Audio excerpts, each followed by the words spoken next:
വീണ്ടും ഒരു ക്രിസ്മസ് കാലം കൂടെ ആഗതമായിരിക്കുന്നു. ക്രിസ്മസ് വലിയ സന്തോഷത്തിൻ്റെയും ആഘോഷത്തിൻ്റെയും ഒക്കെ ദിവസങ്ങളാണ്.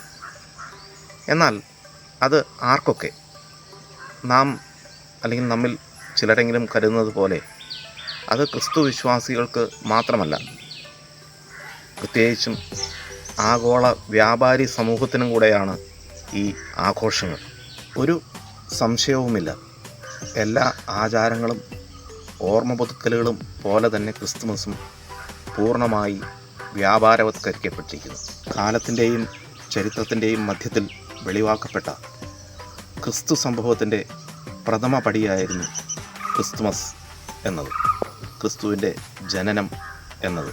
അത് ദിവ്യമായ ദൈവിക പദ്ധതിയുടെ ഭാഗമാണ്. ക്രിസ്തുവിൻ്റെ ജനനം എന്നതിനെ സംബന്ധിച്ച് വ്യത്യസ്തമായിരിക്കുന്ന പല വാദഗതികളും നിലവിലുണ്ട്. പക്ഷെ ഞാൻ അതിലേക്ക് കടക്കുവാനായിട്ട് ആഗ്രഹിക്കുന്നില്ല. കാരണം ദിവസം എന്തായാലും ക്രിസ്തു ഈ ലോകത്തിലേക്ക് വന്നു എന്നത് യാഥാർത്ഥ്യമാണ്. എന്നാൽ ക്രിസ്തുമസിൽ ആരാണ് സന്തോഷിക്കേണ്ടത്? ആരാണ് ക്രിസ്തുമസ് ആഘോഷിക്കേണ്ടത്? ആർക്കാണത് സന്തോഷകരമായിരിക്കുന്ന ഒരനുഭവമായി തീരുക? രക്ഷ എന്ന വാക്കിൻ്റെ ത്രികാല അർത്ഥത്തിലും അതിനായി കാത്തിരിക്കുന്നവൻ എന്നാണ് എനിക്ക് അതിനെക്കുറിച്ചുള്ളതായിരിക്കുന്ന ഉത്തരം.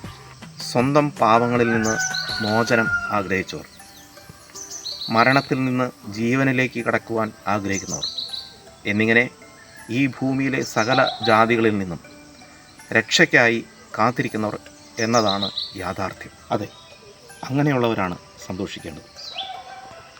ശിമ്യോൻ എന്നതായിരിക്കുന്ന വയോവൃദ്ധൻ പൈതലായ യേശുവിനെ കയ്യിലേന്തിക്കൊണ്ട് പറഞ്ഞു, നാഥ, ഇപ്പോൾ നീ എന്നെ സമാധാനത്തോടെ വിട്ടയക്കുന്നു.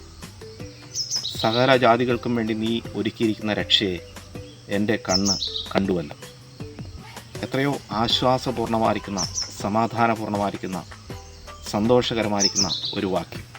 നീതിയുടെ തീരുമാനപ്രകാരം ബേത്ലഹേമിൽ ഒരു ശിശുവായി ജനിച്ചവൻ മുഴുവൻ മാനവജാതിയുടെയും രക്ഷയ്ക്കായാണ് അവതരിച്ചത്. ക്രിസ്തുമസ് നമുക്ക് നൽകുന്ന സന്ദേശം എന്താണ്? ക്രിസ്തുമസ് നമുക്ക് നൽകുന്ന ദൗത്യം എന്താണ്? അത് അറിയണമെങ്കിൽ നാം കന്യകമറിയാമിൻ്റെ ജീവിതത്തിലേക്ക് നോക്കണം. ദൂതൻ മുഖാന്തരം തനിക്ക് ലഭിച്ച അരുളപ്പാടിനെ മറിയാം സർവാത്മന സ്വീകരിച്ചു. ലോകാപവാദങ്ങളെയും ന്യായപ്രമാണത്തിൻ്റെ ദുർവ്യാഖ്യാനങ്ങളെയും അതുമൂലം തനിക്ക് ഭവിക്കാവുന്ന കഷ്ടപ്പാടുകളെയും കുറിച്ച് അവൾ ഓർത്തില്ല. ക്രിസ്തുവിനെ അവൾ ശരീരത്തിലും ആത്മാവിലും വഹിച്ചു. പോറ്റി വളർത്തി കാലത്തികവയിൽ അവൾ പ്രസവിച്ചു. ബേത്ലഹേമിലെ പുൽക്കൂട്ടിൽ അവൻ വെളിപ്പെടുത്തപ്പെട്ടു. ആകട്ടെ, ഇനി നമ്മുടെ ദൗത്യം എന്താണ്? ദൈവവചനമെന്ന മായമില്ലാത്ത പാൽ കുടിച്ച് ക്രിസ്തുവിന് ഒപ്പം നാം വളരുക. കാലത്തികവയിൽ ഈ ക്രിസ്തുവിനെ മറ്റുള്ളവരുടെ മുൻപിൽ വെളിപ്പെടുത്തുക, അഥവാ ക്രിസ്തുവിനെ ഈ ലോകത്തിൻ്റെ മുൻപിൽ സാക്ഷിക്കുക. അപ്പോസ്തലനായ പൗലോസ് ഗലാത്യ ലേഖനം 4-ാം അധ്യായം 19-ാമത്തെ വാക്യത്തിൽ ഇപ്രകാരം പറയുന്നു, ക്രിസ്തു നിങ്ങളിൽ ഉരുവാകുവോളം ഞാൻ പ്രസവവേദനപ്പെടുന്നവരായ എൻ്റെ കുഞ്ഞുങ്ങളെ. അതെ, 2000-ഓളം വർഷങ്ങൾക്ക് മുൻപ് ബേത്ലഹേമിൽ ജന്മമെടുത്ത അഥവാ വെളിപ്പെടുത്തപ്പെട്ട ക്രിസ്തു ഇന്ന് നമ്മിൽ ഉരുവാകണം, നമ്മുടെ ഹൃദയത്തിൽ ഉരുവാകണം. ഇന്ന് ക്രിസ്തുമസിൻ്റെ പേരിലുള്ളതായിരിക്കുന്ന ആഘോഷങ്ങളിൽ ക്രിസ്തു ഇല്ല എന്നുള്ളതാണ് യാഥാർത്ഥ്യം. നക്ഷത്ര വിളക്കുകൾ തൂക്കിയതുകൊണ്ടോ കേക്കും വൈനും ഉൾപ്പെടെ വിഭവസമൃദ്ധമായിരിക്കുന്ന ഭക്ഷണ വൈവിധ്യങ്ങൾ ആസ്വദിച്ചതുകൊണ്ടോ ക്രിസ്തുമസ് ഒരിക്കലും പൂർണ്ണമാകുകയില്ല.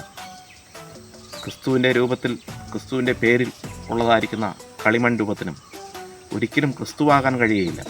മറിച്ച് സ്വന്തം ജീവിതത്തിലും കുടുംബത്തിലും ക്രിസ്തുവിന് ഇടം നൽകുക. നമ്മുടെ ഹൃദയം ക്രിസ്തുവിൻ്റെ പുൽത്തൊട്ടിലാകണം. അപ്പോൾ ജീവിതം സാർത്ഥകമാകും.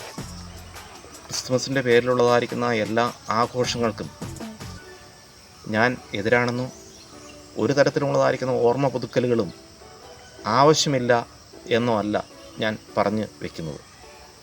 ഒരു കാര്യം പറയാം, അർത്ഥമില്ലാത്ത ആഘോഷങ്ങൾ അനർത്ഥങ്ങളാകും. അതാണ് യാഥാർത്ഥ്യം. കാരണം ക്രിസ്തുമസ് ആഘോഷിക്കുന്നവരിൽ ബഹുഭൂരിഭാഗവും ക്രിസ്തുവിൻ്റെ ഉപദേശങ്ങൾ ആഘോഷിക്കാറില്ല, അനുസരിക്കാറില്ല. അവയെ തൃണവൽക്കരിക്കുകയാണ് ചെയ്യുന്നത്. അവർ ഭയപ്പെടുന്നത് നഷ്ടങ്ങളും സഹനങ്ങളുമാണ്. ഒന്നും വിട്ടുകൊടുക്കുവാൻ അവർക്ക് മനസ്സില്ല, അല്ലെങ്കിൽ നമുക്ക് മനസ്സില്ല. എന്നാൽ നാം ഒന്നോർക്കണം, നമ്മെ നേടുവാനായിട്ട് മരണത്തോളം സഹിച്ചവനാണ് യേശു. ഈ യേശുവിനെ നേടുന്നതിൽ നമുക്കൊന്നും നഷ്ടപ്പെടാനില്ല. നഷ്ടമെന്ന് നാം കരുതുന്നത് സമർപ്പണവും സഹനവുമായി കരുതി നോക്കൂ. അപ്പോൾ ക്രിസ്തുവിൻ്റെ സമാധാനം നമ്മുടെ ഹൃദയങ്ങളിൽ വാഴും. വീണ്ടും ഒരു ശിശിരകാലം കൂടെ ആഗതമായിരിക്കുന്നു. സസ്യലതാദികൾ തങ്ങളുടെ പൂക്കളും ഫലങ്ങളും കൊണ്ട് പ്രകൃതിയെ അലങ്കരിക്കുന്നു. നമ്മുടെയും ജീവിതം പ്രസന്നമാകട്ടെ, നമ്മുടെയും ജീവിതം സന്തോഷപൂരിതമാകട്ടെ. ക്രിസ്തു നമ്മിൽ വസിക്കട്ടെ. ഈ ക്രിസ്തുമസ് നമുക്ക് ഏറ്റവും അനുഗ്രഹപൂർണ്ണമായിരിക്കുന്ന ഒരു അനുഭവമായി തീരട്ടെ. എല്ലാവർക്കും എൻ്റെ ക്രിസ്തുമസ് ആശംസകൾ. അടുത്ത എപ്പിസോഡിൽ മറ്റൊരു വിഷയവുമായി നമുക്ക് വീണ്ടും കാണാമെന്ന പ്രതീക്ഷയോടെ ക്രിസ്തുവിൽ നിങ്ങളുടെ സഹോദരൻ സുവിശേഷകൻ ജോയി EV.